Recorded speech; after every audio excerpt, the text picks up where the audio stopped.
আলহামদুলিল্লাহ আমরা প্রথম রোজার প্রথম ইফতারি করতে যাচ্ছি। আর ইফতারিতে বেবি সায়ান আমাদেরকে হেল্প করবে। বেবি সায়ান এখন সব কিছু প্লেটে প্লেটে দিয়ে দেবে।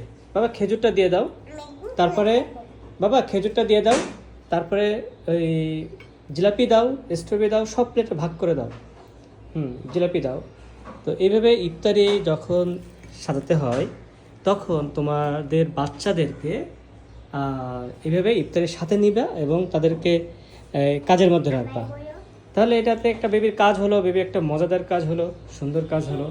কারণ হ্যাঁ, জিলাপি দাও, জিলাপি দাও, তারপর এগুলো এখানে থাক, এগুলো যে যার মতো খাবে। ঠিক আছে, ঠিক আছে, ওকে, ঠিক আছে।